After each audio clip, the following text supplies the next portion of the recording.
The toughest pill to swallow is the pill that you're going out, you're doing the work and the effort to generate the leads and get the clients, but the results that you're putting in isn't allowing you to generate more revenue. Does that make sense? Like a lot of times we're putting in work, but more of the work money that we put in towards the work, more money we put in towards the team, more money that we put in towards all of these organic resources is not allowing us to generate the revenue we want because we're not understanding what the analytics look like. Today we're really focused on what are some proven ways? How do you acquire a customer at a lower amount, right? How do you acquire for customers at pennies on a dollar? How does that really work? Well, that works by really understanding the analytics. And there's a couple different things that I've used and that we're using with our clients, which is how we're getting so many testimonies and so many results. Literally first week, we're getting all of these results for people. And it's literally because of what I'm showing you right now. All right. I'm already assuming that you know the importance of paid ads, but I want you to be able to squeeze the juice out of the orange, squeeze it out so you can not just be the person saying, all right, I'm running paid ads and hopefully you're not just boosting stuff, but I want you to be able to say, I'm running paid ads. And then if you're already running paid ads, I want you to be able to say, I'm getting the best, highest, and most optimized results using paid ads. There's another side of people who they've been running ads already. Maybe they've been doing it with another agency, or maybe they've been trying to do it themselves. But again, they can't quite figure out the strategy or unlock the lock to say, okay, how can I make the math work? Because I promise you this, if you don't make the math work, at some point you're going to stop, because it's just not, it logically doesn't make sense to keep spending money on something that you're not getting a higher return as, or we call a ROAS, or a higher return on ad spend. So few different things we really want to pay attention to. The very first thing that we have on this one, make the math work in your favor. So that means we need to sit down and we need to say, okay, how does the math work so when I'm running ads, I can be able to, get a profit or return on that? And really what that looks like is, this is really like the holy grail of what this looks like. You don't always achieve this, but you can if you do it, if you can diligent enough. But this is the holy grail. The holy grail is, how do I attract the most amount of quality leads at the lowest amount of lead cost possible when I'm paying to get those leads, and get the highest return for the money that I just spent? We want to get as many quality leads as possible at a low amount that you're paying to get those leads, but you want to get a big profit, right? Imagine you're spending, I don't know, it depends on what you're doing. It could be good or bad, but let's just say you're spending, $100 to get a lead, right? And let's say out of, you get 10 leads this week and you spent $1,000 this week to get those leads. Okay. Now, let's say you're able to convert one of those leads into a paying client, but you're only charging $50. Think about that. So let's look at what just happened. What just happened is, and this is what happens when you don't pay attention to the math, is what I'm saying. So that means that I just spent $1,000 this week, but because what I'm selling is not a high enough ticket, I spent this amount of money, but I spent basically $950 to make $50. Does that math make sense? Obviously that math doesn't make sense. So that means we need to make some adjustments. We need to either increase what we're selling. So don't sell your lowest ticket product if you're going to run ads. Sell your most expensive product when you run ads, right? Or let's say, okay, well, let's look at the lead cost and let's see if we can get the lead cost down from $100 to even $5. Which means that you spent in a 7-day time span, you spent $35. And obviously this is a very basic example, but you spent $35 that week. You say you got 10 leads that week. So basically you spent 10 leads at $5. You spent 50, but then you also made 50, right? Well, in that case, you broke even. Okay, well, that means you got a client you acquired a lead for free.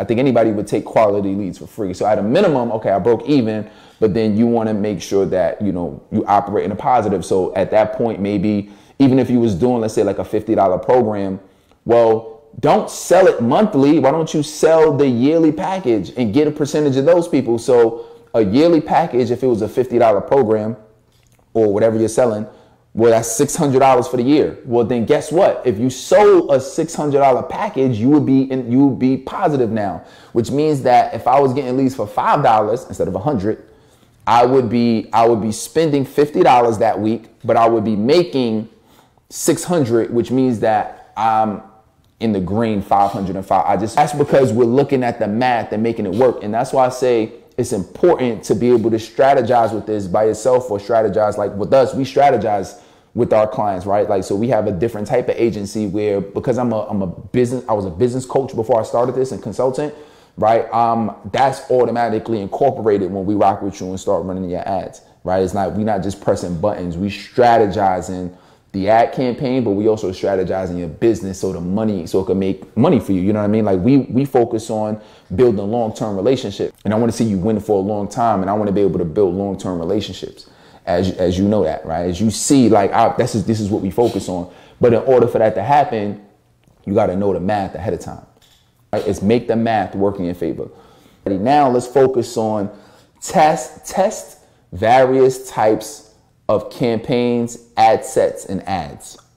Test various types of campaigns, ad sets, and ads.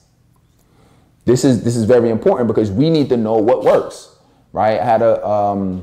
We did this with one of our clients recently, right? Who shout out to Glassstein, who we did we focused on like 4 different market segments, a few different like types of lead magnets. And as we were running it, his very first week, because he came to a place where he's an executive leadership coach, his training is powerful. Very dynamic and powerful leadership trainer. Like he works with people in corporate. He's held management positions in corporate for decades, top secret clearance. So, this guy knows his stuff, but the only challenge is he didn't have a system for acquiring clients consistently and predictably. He didn't understand this, right? So the very first thing when he came in, we looked at the math. We said, okay, boom, let's work out the math. Then we said, okay, well, let's go ahead and let's start testing these different types of campaigns. And that's what we did. Test different campaigns, different market segments, and different types of ads. Literally his first week, his first 6 days, he generated 76 quality leads. 76 leads his first 6 days, less than a week, right? Most people that I know haven't even done that in being 6 months in business, 6 years in business. To be able to get that amount of leads in such a short time span, it requires testing. But you have to test a variety of different things to see which combination is going to be the best that's going to allow you to be able to attract leads at a lower cost. But with testing, one, the imagery has been proven that images and videos capture your attention more than anything else. So those are the first things that we're going to be testing. So test your images, test your videos, test different angles, test different problems, test different objections, test different headlines, test different call to actions, test different body copy, like primary text if we run in Facebook ads. Also focus on the first line, right? That's the line we want to use as like it's like a hook.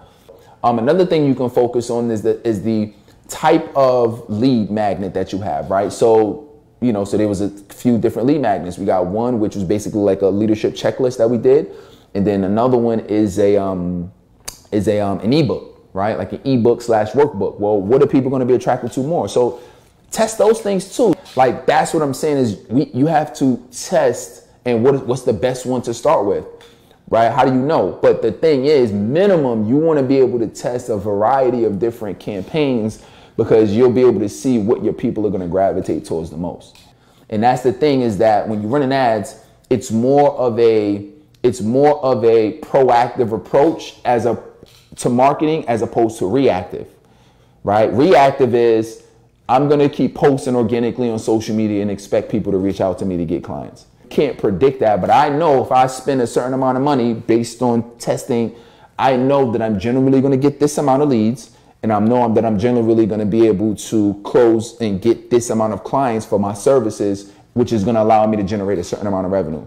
And I know as long as I stick with that machine that is going to produce this result. And I know if I put an extra $10 a day, $20, $50, $100 a day, that lead machine, because we've already set up everything, we already set up the funnel, we already set up, we know it works. And since we know that it works at this level, you pull some more money in it, it'll work at this level, right? And then guess what? It'll produce more. Amazon is not going to spend $20 billion a year on advertising without doing the math, right? They ain't, oh, we just going to toss 20 billion this year. We're making enough money. No, we have to be just as smart and be able to calculate that. All right. So that's the second thing. And then number 3 is review the metrics weekly. Review the metrics weekly. Like once you got this clicking, is we gotta be able to look at the numbers. We gotta be able to say, okay, this week we spent this, and that doesn't always mean switch up the strategy. If let's say if you want to acquire leads at $20 a lead, but this week is 30 or 40. That doesn't always mean just stop it, because it depends on if you're just getting started in the campaign. It could be different factors. Okay, the trend is going up. Okay, cool. Let's cut this campaign. Let's reallocate the budget to this campaign because this one is working the best. Let's use a new test, and we're going to use this as the control. And one of the biggest challenges is that businesses don't have the time. You feel what I'm saying? Like that's one of the reasons why we launched it, because people have been asking us for years, like, yo, how are you, making multiple 6 figures from ads? How are you doing this? How are you, generating the clients, or how are you getting these results for your people? Well, that's because we pay attention to the metrics, right? So that's what really prompted us to say, you know what, let's go ahead and let's do this advertising agency to be able to just do it for them, because we know how to do it, right? But in addition to that, we want to be able to teach you the strategy. And everybody got time to learn, right? But when it comes time to learning a new skill, especially in tech, and especially if it's not the core thing that you do, then most people they like, I want to do it, but they don't have the time or the means to be able to do it. And as a result, they could just plateau. They plateau. It takes them so long to grow until they finally figure it out, or they finally stop being stubborn and say, you know what, let me just spend $10 a day. Let me just spend $50 a day. Let me just spend $10K this month, and let's just see what the results look like. You know what I'm saying? And that's why we decided to do the ads agency. But it doesn't work unless you're doing these 3 things. All right. So number 1 is make the math work in your favor. Number 2 is test various types of campaigns. Number 3 is review the metrics weekly. Review the metrics weekly. And that is going to allow you to see, are we on point or are we off? Is our cost per lead high or is it low? And this will help you readjust your strategy. And I hope we clarified it in a way that really makes you feel like, okay, this is something that I can do, even if it's not something that you personally are doing. Right? We got 7-figure clients right now where they're not personally doing it. Obviously, either A, we're doing it, but maybe somebody on their team is doing it, right? But it's not an option anymore not to do it. So that's not even an option anymore, right? You want to be able to grow and build your business predictably. That's like somebody saying, I want to be the world's best basketball player. I want to be better than LeBron James. I want to be better than Jordan. But they don't spend any of their time practicing. How you expect to be the best in something, but you're not spending any time trying to be better at it? That's what it's like trying to grow your business without putting money into it. It's like you're trying to get more exposure and grow your business, but you're not spending money on the most optimized vehicle that you have. How you expect to be the best in something, but you're not spending any time trying to be better at it? It is your responsibility as the leader to focus on where to allocate your resources. Every person, every business has opportunity costs. So you have to decide, with the money that I'm making now, if you're already in business and we're scaling and we're adding paid advertising on top of your current strategy, right? You have to say, the money that we currently have, how do we redistribute this in a way where it can grow? And most people fumble the bag. You got to realize, like, marketing and advertising is what grows the business.